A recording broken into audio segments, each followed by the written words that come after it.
Donc c'est un produit de G1 et par Yakatoon. C'est un animal qui est polé, donc pas de cornes. Et comme vous le voyez.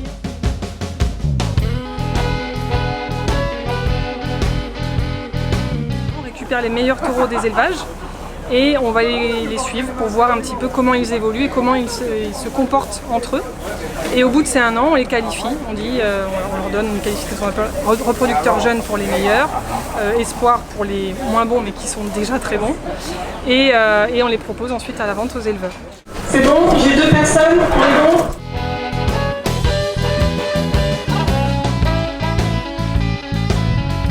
Ils ont tous le même pâturage, ils ont tous les mêmes conditions pédoclimatiques, ils ont tous la même ration. Et du coup, ce qu'ils expriment, c'est vraiment uniquement le côté génétique.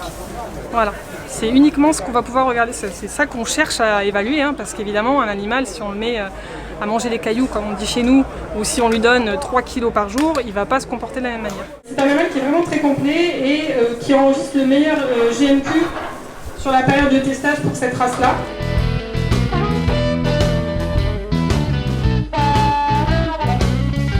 Nous, on fait tout ce qui est insémination artificielle. On fait venir de la génétique, donc des semences et des embryons depuis l'Australie ou la métropole, qu'on vient poser sur des femelles locales, et ça permet de renouveler l'essence, ce qui évite d'avoir un moment un grand-père qui se retrouve accoupler avec sa fille ou ce genre de choses.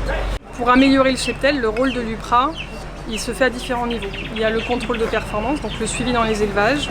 On pèse les animaux à 4 mois, c'est un indicateur de la qualité du lait de la mère.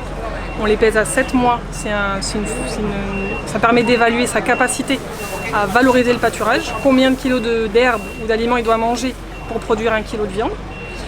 Et on a un pointage à la fin, à 7 mois, qui permet d'évaluer la quantité de muscles de l'animal, donc la qualité bouchère, et son squelette également, qui est un indicateur de sa capacité à produire des veaux facilement, des lâches faciles, comme on appelle. Donc voilà, ce sont les différents critères qu'on va évaluer sur les animaux pour les qualifier ensuite des meilleurs aux moins bons et aider l'éleveur à s'orienter sur lesquels conserver et lesquels éliminer. On va commencer par Raja, qui vient de l'élevage de M. Munier Frédéric et qui est qualifié RJ. 638. Il pèse 638 kg aujourd'hui.